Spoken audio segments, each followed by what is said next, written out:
Hello students. As we know, in the last lecture of microprocessor we have discussed about timing diagrams.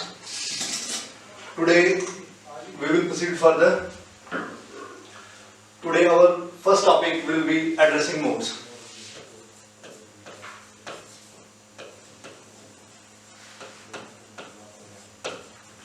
Addressing modes of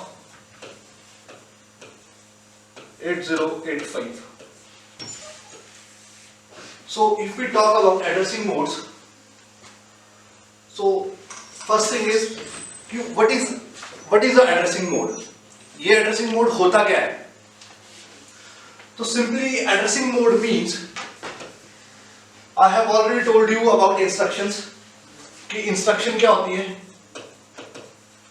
Instruction is simply a command given to a processor 8085 or CPU to perform a particular task. ठीक है? But in instruction के अंदर हमें तीन चीजें specify करनी पड़ती हैं. फर्स्ट कि ऑपरेशन क्या परफॉर्म होगा. Second address of the operand, जिस ऑपरेंड पे ऑपरेशन परफॉर्म होना है उसका address. And third is destination of result, कि जो भी रिजल्ट आएगा इंस्ट्रक्शन की एग्जीक्यूशन के बाद वो कहां स्टोर हो. So this part we have covered before. So now coming to addressing mode. Addressing mode एक वो मेथड है कि इंस्ट्रक्शन में हम किस तरह से एड्रेस ऑफ ऑपरेंड स्पेसिफाई कर सकते हैं. मींस ये अलग अलग मेथड्स बताता है एक इंस्ट्रक्शन के अंदर ऑपरेंड का एड्रेस स्पेसिफाई करने के. So in the case of 8085 we have 5 different types of addressing modes.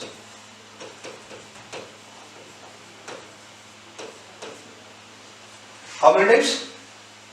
5 different types. इसमें सबसे पहले आता है आपका immediate addressing mode.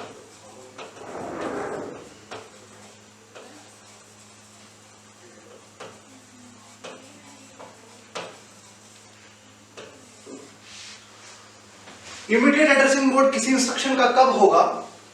When the operand is itself present in the instruction itself. कि आपका जो ऑपरेंड है जिसके ऊपर ऑपरेशन परफॉर्म होना है वो डायरेक्टली इंस्ट्रक्शन के अंदर ही प्रेजेंट हो. तो 8085 के केस में जब भी इस तरह की इंस्ट्रक्शन आती है तो इस इंस्ट्रक्शन में एक डायरेक्ट ट्रिक है उस इंस्ट्रक्शन को आइडेंटिफाई करने का, दैट इज प्रेजेंस ऑफ आई. कि कैपिटल आई हमेशा उस इंस्ट्रक्शन के बीच में रहता है. जैसे कि MVI B, 25H. Here this I denotes that this instruction belongs to immediate addressing mode. Clear? Same instruction अगर हम 8051 की बात करें जो कि कंट्रोलर है, वहां पे इस I की जगह हम हैश यूज करते हैं. अगर यही इंस्ट्रक्शन मेरे को 8051 में कंट्रोलर में लिखनी है, then I will simply write MOB hash 25H. तो सिर्फ ये I जो है वो रिप्लेस हो जा रहा है किसके साथ? हैश के साथ. These are the indicators of immediate addressing mode. So this was the first addressing mode. Next is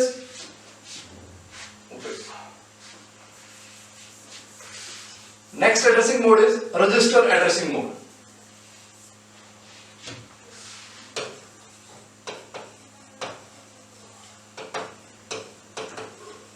Register addressing mode. In this mode of instruction जो ऑपरेंड है वो डायरेक्टली एक रजिस्टर में प्रेजेंट होगा और उस रजिस्टर का रेफरेंस हमें इंस्ट्रक्शन के अंदर मिलता है. लाइक अगर मैं एग्जांपल देके आपको बताऊं तो that is move A, B. What this instruction will do? This instruction will simply transfer data from register B to register A. तो ऑपरेंड कहां है? वो है रजिस्टर B में और हमने रेफरेंस दिया रजिस्टर B का इस इंस्ट्रक्शन के अंदर. That's why this addressing mode is called as register addressing mode. Addressing mode is indirect addressing mode.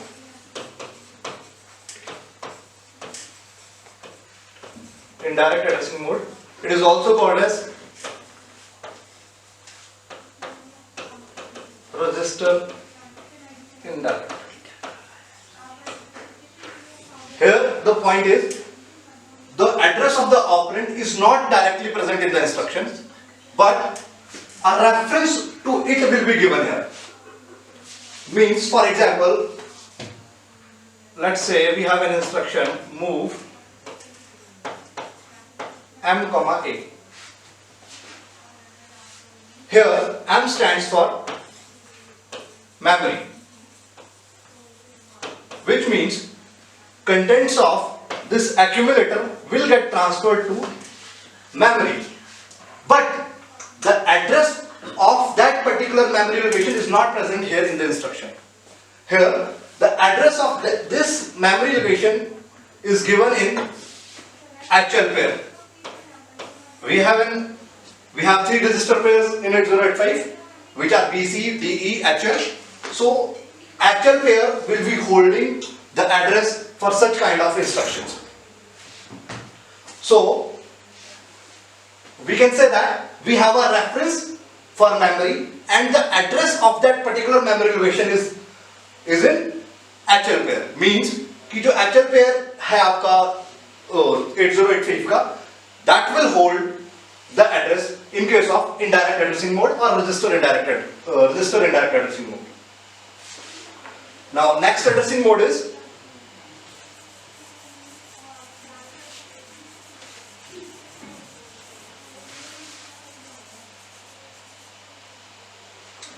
fourth one, direct addressing mode.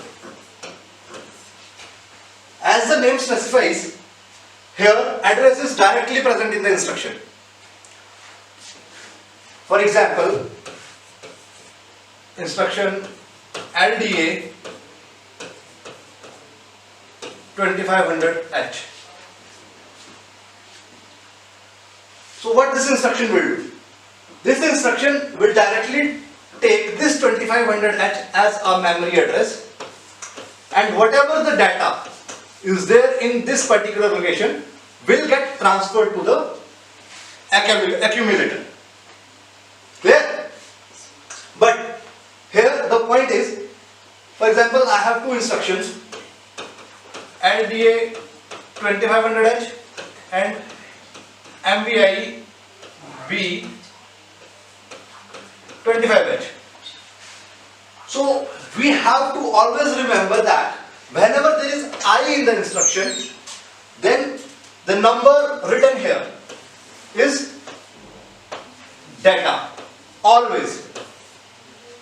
It will be always data whenever there is I in the instruction.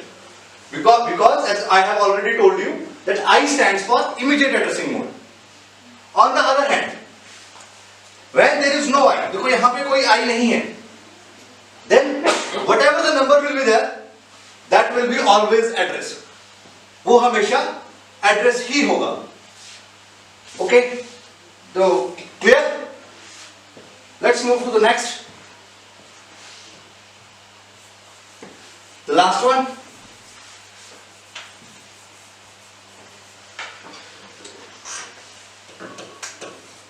Which is implied addressing mode. This is the most simplest one. This is the most simplest one.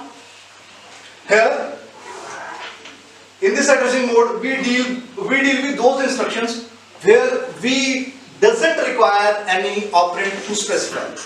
Means we don't need any operand. वो automatically उसको पता होता है कि what is the operand. For example, instruction is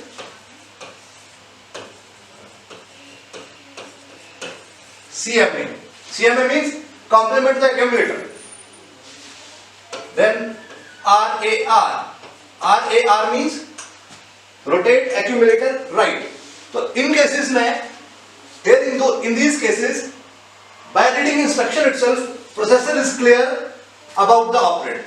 For example, this complement accumulator. By the name itself, it is clear that it has to perform an operation on accumulator. Accumulator का जो भी content है उसको क्या कर दो? Complement कर दो. Then rotate accumulator right means the processor has to just rotate the accumulator rightwards. So these are the 5 addressing modes with which we deal in 8085. I think they are clear. Let's move to the next topic. Next topic is types of instruction.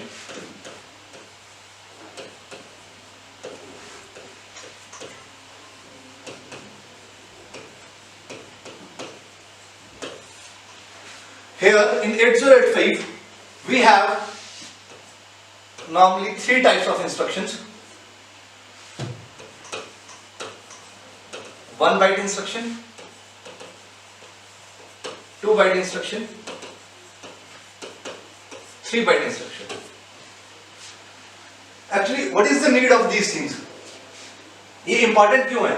Types of instruction, addressing modes of instruction. For your class point of view, for your academic point of view, there is a direct, sometimes there is a direct question, explain the addressing modes of 8085. But in your competitive exams, like GATE, NET or any other, जब भी आप इस तरह के किसी competitive exam में बैठोगे, GATE या NET के exam में, वहाँ पे directly question होता है कि ठीक है, this is the instruction, tell me the addressing mode or tell me the type of instruction. Is it a 1 byte instruction, it is a 2 byte instruction or it is a 3 byte instruction? ठीक है, तो आपको वहां पे directly instruction को देख के पता करना होता है कि दिस इज कि ये कौन सा इस इंस्ट्रक्शन का एड्रेसिंग मोड कौन सा है. इस इंस्ट्रक्शन ये इंस्ट्रक्शन जो है 1 बाइट इंस्ट्रक्शन है, 2 बाइट इंस्ट्रक्शन है, 3 बाइट इंस्ट्रक्शन है. This 1 byte, 2 byte, 3 byte is basically the size of instruction. ये क्या होता है? बेसिकली साइज होता है इंस्ट्रक्शन का. तो यहाँ पे बहुत ज्यादा कोई टेंशन वाली बात नहीं है. मैं एक सिंपल ट्रिक बताऊंगा आपको. Just by using that trick, you can identify that this instruction is 1 byte instruction or 2 byte instruction or 3 byte instructions. For example, मैं यहाँ पे 3 instructions ले रहा हूँ example के लिए. First instruction is move A, B. Second one is MBI A, #25H. And third one is LDA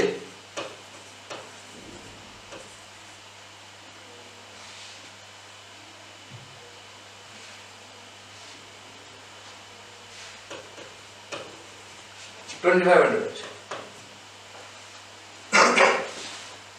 Now, for your exam point of view, अगर college के एग्जाम में क्वेश्चन आ जाता है कि what are the types of instruction, then you have to simply write there are 3 types of instruction: 1 byte instruction, 2 byte instruction, 3 byte instruction.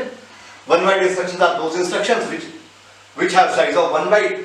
Similarly, 2 byte instructions are those which are having a size of 2 byte and 3 byte are having size of 3 byte. लेकिन अब आप actual में इसको apply कैसे करोगे? When this same question will be asked in your competitive exam like NET or GATE, वहां पे simply एक इंस्ट्रक्शन लिखी होगी, बताया होगा कि इसका साइज बता दीजिए. अब बस सिंपल सा एक ट्रिक है जो आपको याद रखना है. यहां पे देखो इंग्लिश वाला पार्ट लिखना है, जो इंग्लिश अल्फाबेट्स लिख रहे हैं. This whole are the English alphabets. तो जितने भी इंग्लिश अल्फाबेट्स हैं ये 1 बाइट बनाते हैं. इस इंस्ट्रक्शन में इंग्लिश अल्फाबेट्स के अलावा और कुछ लिखा है नहीं. दैट मींस सिर्फ इंग्लिश वाला पार्ट है. इसको एक्चुअल में इन टेक्निकल टर्म्स हम बोलते हैं ऑप कोड. मैं आपको समझाने के लिए बता रहा हूं कि ये इंग्लिश वाला पार्ट. ठीक है. These English letters consists of 1 byte. Rest इसके अलावा कुछ है नहीं. तो इस इंस्ट्रक्शन का size is 1 byte. Now see this instruction. Again check English part where English letters are written. This part, right? So again, this English part will consist of 1 byte. Clear? And rest, how many numbers are written here? 2 numbers. So how many binary bits are required to represent these two numbers? 8 bits. We can write this in binary like 0010 and 0101. So any number we can write like this by using 8 bits. So this will also make 1 byte.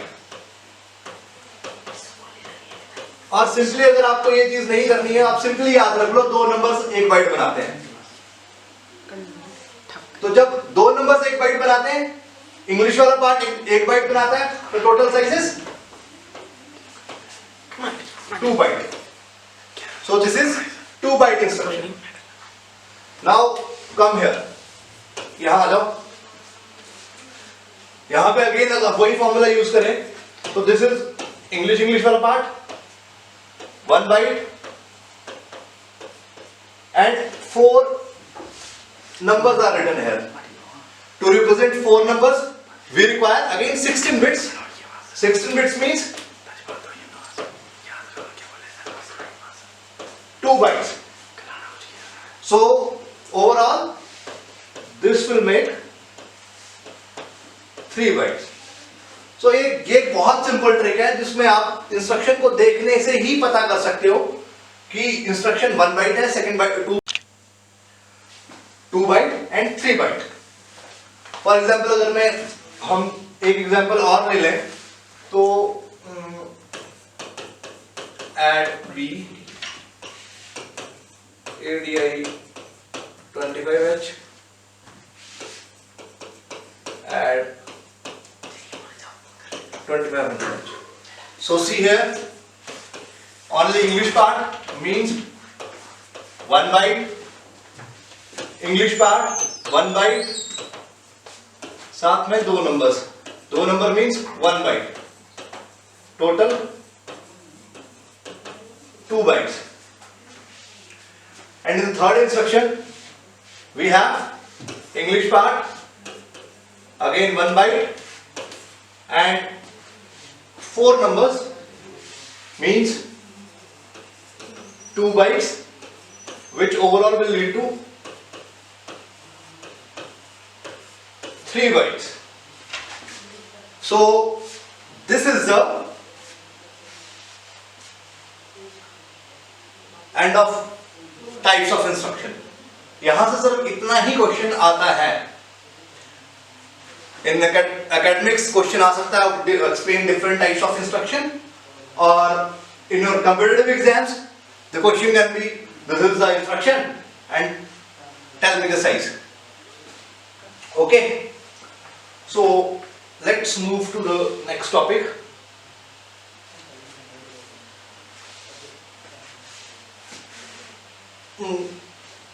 I have already told you about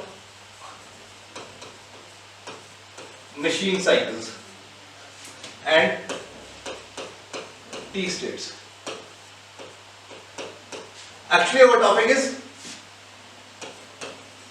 instruction set. Here we will discuss each and every instruction of 8085 turn by turn.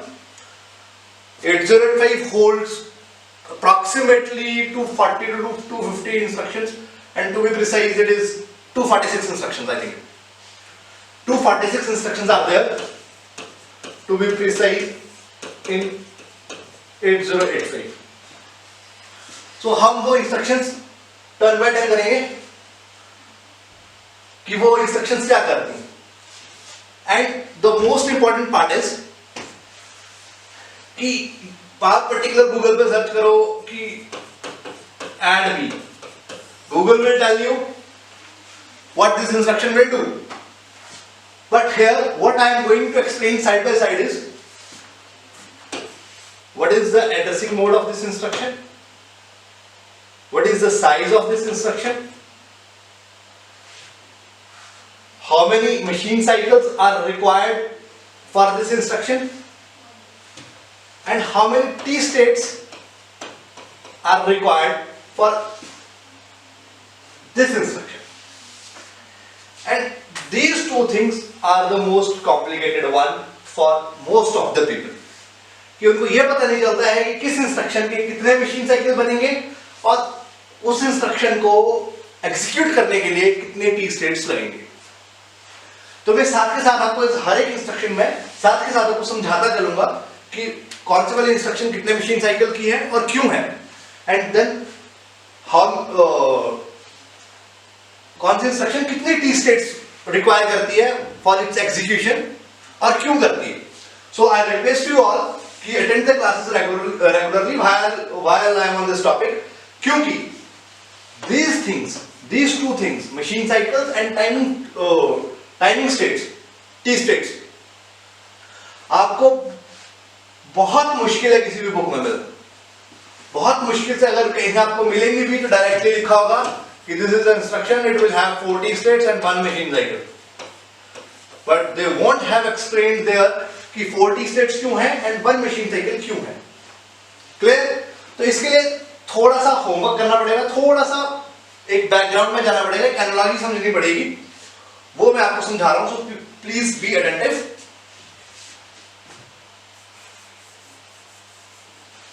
देखो machine cycle क्या होता है? Sorry,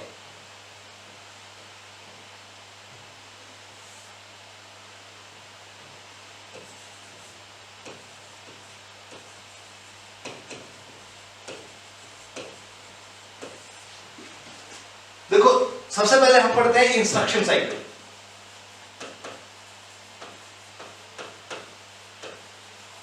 you must have studied it in your computer architecture in your previous semester. You have already studied about instruction cycle. Instruction cycle क्या होता है कि कौन कौन से स्टेप्स हैं जब इंस्ट्रक्शन एक पर्टिकुलर एग्जीक्यूट होती है तो किन किन स्टेप्स में वो एग्जीक्यूट होती है।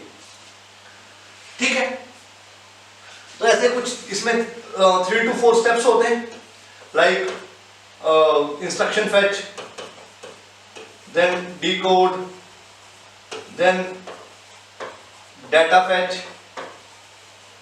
Then execute.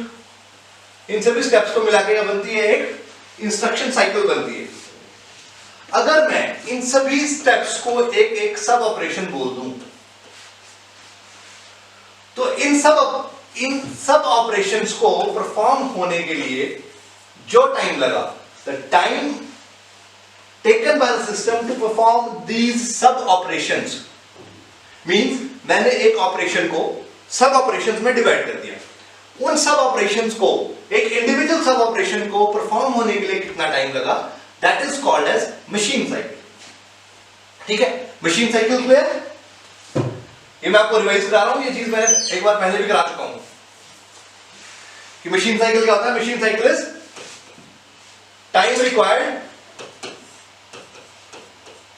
Time required to complete a sub operation. 8085 में कौन कौन से मशीन साइकिल्स हो सकते हैं? That is opcode fetch, memory read, memory write, IO read, IO write। आगे इसके अलावा एक बस आइडल भी होता है, बट वो हमें यहाँ पे उसकी ज्यादा जरूरत होती नहीं है, so we will be focusing on these. Even इन दोनों की भी हम बहुत ज्यादा जरूरत नहीं होती, इनसे रिलेटेड बहुत कम इंस्ट्रक्शन है, आई थिंक 2 or 4। मेनली जो यूज होते हैं वो ये 3 यूज होते हैं। ठीक है, then what is a T state?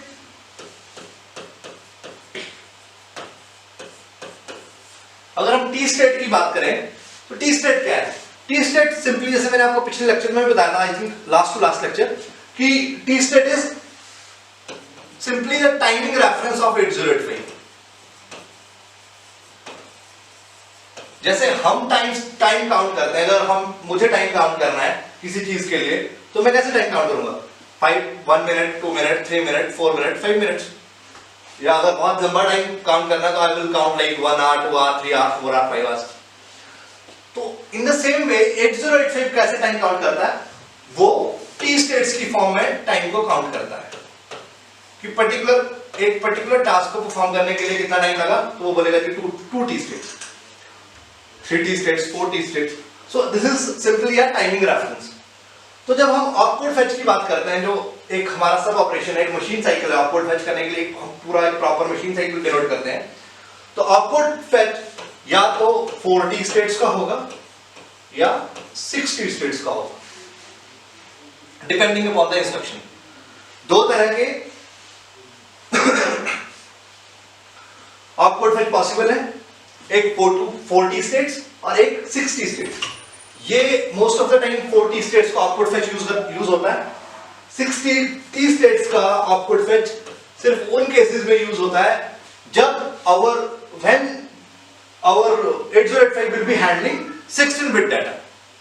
As we know that our 8085 is an 8-bit processor. ये 8 बिट का प्रोसेसर है, ये 8 बिट का डेटा ही स्मूथली हैंडल कर सकता है। It can handle 16-bit data, but फर्क कहां आएगा? Then output fetch will consist of 60 states. Simply मतलब ये एग्जांपल देके आपको बताऊं कि अगर सपोज आपकी कैपेसिटी है 4 kg वेट उठा के यहां से घर पहुंचने की 10 मिनट में, और मैं आपके सर के ऊपर 8 kg का वेट रख दूं, तो आप 10 मिनट में तो घर नहीं पहुंच पाएंगे, आपको टाइम ज्यादा लगेगा, 15 मिनट, 20 मिनट। तो वही चीज है कि आउटपुट फेच अगर आप 8 बिट का डाटा है तो वो 4 स्टेट्स में कर देगा, अगर कहीं गलती से 16 बिट का डाटा आ गया then it will take 60 states. And even ऐसी इंस्ट्रक्शंस भी हैं जहां पे ये आउटपुट फेच 10 स्टेट्स तक पहुंच जाता है। ठीक है। Then next is memory read, MR. इसको हम एमआर से डोनेट करते हैं। मेमोरी रीड का मतलब होता है मेमोरी से डाटा कॉपी करके लेके आना सीपीयू में, मतलब आप मेमोरी से कुछ डाटा रीड कर रहे हो। तो मेमोरी रीड का ऑपरेशन परफॉर्म करने के लिए हमें 8085 में चाहिए होती हैं 3 टी स्टेट्स। उसी तरह हमारा नेक्स्ट ऑपरेशन होता है memory write. Memory write means memory में आप जब कुछ स्टोर करते हैं, तो मेमोरी राइट परफॉर्म करने के लिए हमें अगेन 3 टी स्टेट्स चाहिए। उसी तरह ये दो हैं IO read and IO right.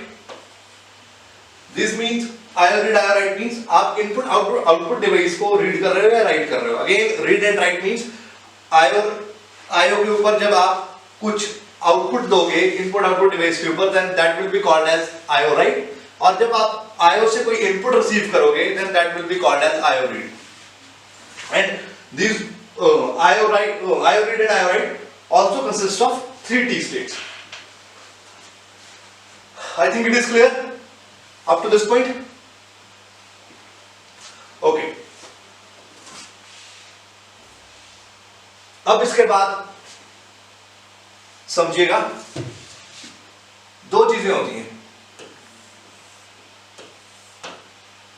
यह है आपका CPU, this is your suppose memory, ये आपका कंप्यूटर सिस्टम है।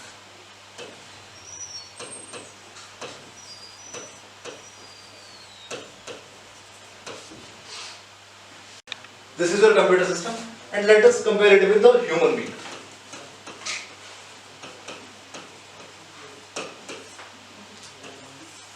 This is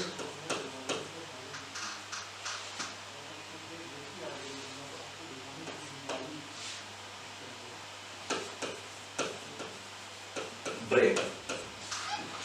CPU is called as brain of the computer. हम CPU को brain of the computer बोलते हैं, और वैसा ही ब्रेन इंसान के अंदर भी होता है। क्लियर? अब मैंने आपको बताया था कि CPU, दैट इज यहां पे हमारा CPU क्या है? Here our CPU is 8085. इसके अंदर कितने रजिस्टर्स हैं? Here we have A, B, C, D, E, H and L. ये रजिस्टर हमारे CPU के अंदर है। ठीक है। अब जब भी हमें करना है बिटवीन इन रजिस्टर्स के बीच में. Suppose I have to transfer data between A and B. These A and B both are the part of CPU itself, that is the part of brain itself, right? So, तो जब मुझे कोई data A से B में transfer करना है, क्योंकि वो CPU के ब्रेन का ही पार्ट है, तो it will not require any time. उसको उस डाटा को ट्रांसफर करने के लिए या रीड या राइट करने के लिए कोई टाइम नहीं चाहिए. बट जब मुझे कोई डाटा मेमोरी से लेके आना है, सपोज इन डी रजिस्टर, या फिर रजिस्टर से लेके जाना है मेमोरी में, सपोज एल से मेमोरी के अंदर कहीं स्टोर करना है, then it will require time. तो इस कंफ्यूजन को हम क्लियर एक सिंपल एग्जांपल से भी कर सकते हैं. जैसे कि नॉर्मली एक एग्जांपल लो कि अगर मैं आपको बोलता हूं कि 2 into 2 सॉल्व करके बताओ, what is 2 into 2? This value is there in your brain, आपके ब्रेन में है, आप डायरेक्टली बोल दोगे सर 4. अगर मैं आपसे पूछूं व्हाट इज योर नेम, तो आप डायरेक्टली बता दोगे जी माय नेम इज राहुल. क्यों? क्योंकि these things are directly present in your brain. ठीक है, आपके ब्रेन के अंदर परमानेंटली फीड है. बट अगर मैं आपको एक 4 फोन नंबर दे दूं, सपोज मैंने 4 फोन नंबर्स दे दिए, ठीक है, कि तो और बोला कि अपने पास संभाल के रख लो, तो आप क्या करोगे? या तो फोन में स्टोर कर लोगे, या फिर कहीं अगर सपोज फोन नहीं है तो कहीं डायरी पे लिख लोगे. तो आपको टाइम लगा उसको स्टोर करने के लिए, यू विल नीड टाइम. आप बोलोगे sir just wait for a second, let me save it. ठीक है, तो वैसे ही यहां पे सीपीयू भी बोलता है कि जब उसको कुछ कोई चीज मेमोरी में स्टोर करनी है तो वो टाइम मांगता है, टाइम चाहिए उसको. ठीक है, कि ठीक है wait for a second, I have to store it on the memory. लेकिन अगर मैं आपको ये बोलूं कि जस्ट रिमेंबर 2, तो आपके दिमाग में रह जाएगा 2, आपको टाइम नहीं चाहिए. ठीक है, सेम चीज अगर सीपीयू के मुझे दिमाग में लिखना है कुछ ऐसे कि एक्यूमुलेटर बी रजिस्टर में कुछ राइट करना है, CPU will not require any time. अब वैसे ही रीड करने की बात आ जाओ कि मैंने बोला कि ठीक है कि कल आपको जो 4 नंबर फोन नंबर बताए थे वो बताओ कौन कौन से थे. तो आपने वो नोटबुक पे लिखे होंगे या फोन पे सेव किए होंगे. Then you will ask for some time, चलो वेट मैं बताता हूं. आप क्या करोगे, फोन निकालोगे, सर बता दोगे सर ये नंबर से, तो आपको टाइम चाहिए. लेकिन अगर मैंने आपको कल वो जो वैल्यू बताई थी कि 2, अब मैं बोलूंगा आपसे पूछूंगा कि हाँ जी बताओ, मैंने कल एक वैल्यू बताई थी आपको, तो आप डायरेक्टली बोल दोगे 2. क्यों? क्योंकि वो डायरेक्टली आपके ब्रेन में प्रेजेंट है. उसी तरह अगर मेरे को आउटपुट पे कोई ऐसा डाटा चाहिए यहां पे जो कि उसके ब्रेन में प्रेजेंट है, तो उसको टाइम नहीं चाहिए, वो डायरेक्टली यहां पे आउटपुट पे शो कर देगा. लेकिन अगर वो डाटा कहां है, मेमोरी में है, तो उसको टाइम चाहिए. तो पहले तो ये चीज क्लियर रखो अपने दिमाग में. जब ये चीज क्लियर होगी तभी आप ये पता कर सकते हैं कि एक पर्टिकुलर इंस्ट्रक्शन को एग्जीक्यूट होने के लिए कितने मशीन साइकिल चाहिए और कितने टी स्टेट्स चाहिए. ठीक है जी, तो let's move on to the instructions.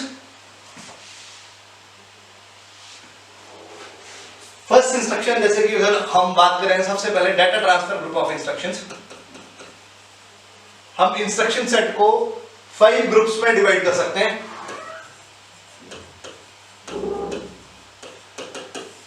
Like data transfer group of instructions, then arithmetic instructions, then logical instructions, then branch instructions, control instructions, इस तरह से.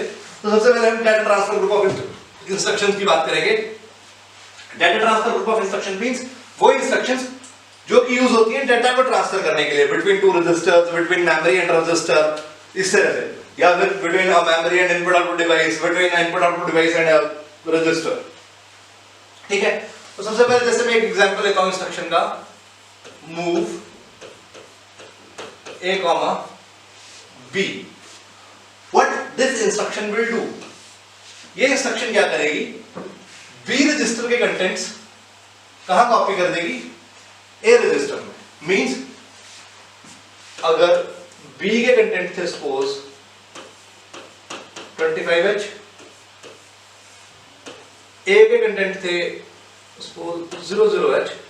तो जब ये इंस्ट्रक्शन लगाई मूव A, B, तो इसके बाद जो रिजल्ट मिला मुझे, तो A में ये कंटेंट कॉपी होके आ जाएगा which is 25H, this is A, और B के कंटेंट चेंज नहीं होंगे, B के कंटेंट सेम रहेंगे विच इज 25H। तो ये तो था कि ये इंस्ट्रक्शन क्या काम करती है। अगेन मैंने आपको बोला था कि हम ये भी साथ साथ करेंगे कि इसका एड्रेसिंग मोड क्या है, इसका साइज क्या है इस इंस्ट्रक्शन का, देन मशीन साइकिल्स और टी स्टेट्स की भी बात साथ के साथ करेंगे। तो अगर हम बात करें इस इंस्ट्रक्शन की एड्रेसिंग मोड की, इसका एड्रेसिंग मोड कौन सा है, तो हमें क्लियर हो रहा है कि डाटा कहां से कहां मूव हो रहा है, डाटा एक रजिस्टर से दूसरे रजिस्टर में मूव हो रहा है। That means this instruction belongs to register addressing mode. Then next was size, इस इंस्ट्रक्शन का साइज क्या है। Then again मैंने अभी आपको थोड़ी देर पहले समझाया कि हम साइज कैसे पता करते हैं, only English वाला पार्ट है। That means this instruction consists of only 1 byte, third machine cycles, कि कितने मशीन साइकिल्स चाहिए इस इंस्ट्रक्शन को एग्जीक्यूट करने के लिए। तो देखो जब नॉर्मली जब हम एक प्रोग्राम लिखते हैं तो कहां लिखते हैं, वही मेमोरी में स्टोर हो जाएगा प्रोग्राम, मेमोरी से टर्न बाय टर्न सीपीयू एक इंस्ट्रक्शन फेच करता चलता है। तो मैंने आपको पहले बताया था कि ऑपकोड फेच वाला मशीन साइकिल क्या काम करता है, ऑपकोड फेच वाला मशीन साइकिल का काम होता है इंस्ट्रक्शन को मेमोरी से सीपीयू में लेके आना। तो एक मशीन साइकिल तो ऑपकोड फेच का चाहिए, ये काम क्या ऑपकोड फेच चाहिए। इस ऑपकोड फेच मशीन साइकिल में क्या काम होगा, इंस्ट्रक्शन जो एग्जीक्यूट होनी है वो कहां से मेमोरी टू सीपीयू आ जाएगी। देन सीपीयू उस इंस्ट्रक्शन को डिकोड करेगा, पता करेगा कि डिकोड करने के बाद इस इंस्ट्रक्शन ने काम क्या करना है। अच्छा जी, सीपीयू ने इस इंस्ट्रक्शन को डिकोड किया जो की थी मूव A, B। अब उसको ये पता चल गया कि डिकोड करने के बाद कि इस इंस्ट्रक्शन में जो काम करना था वो था कि B के कंटेंट्स को A में कॉपी करना है, ठीक है। तो जी B के कंटेंट्स को उसने पढ़ा और A के कंटेंट A पे जाके लिख दिया। अब आप मुझे बताएं कि B के कंटेंट्स को रीड करने के लिए हमें क्या कोई टाइम चाहिए?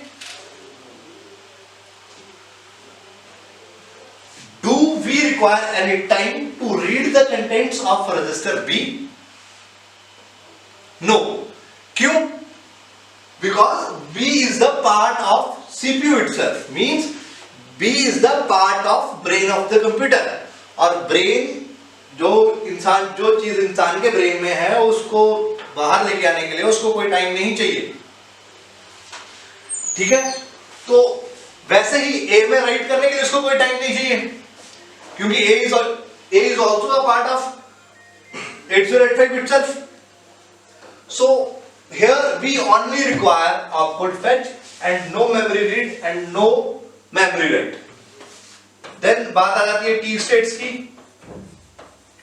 तो अगर हम T states की बात करें तो हमें पता है कि opcode fetch कितने T states का बना होता है, 4 T states. Means this instruction will consist of 4 T states. So I think this is sufficient for today. We will continue by the next lecture. हम टर्न बाय टर्न नेक्स्ट जो हमारी instructions हैं वो करते चलेंगे। Thank you, have a good day.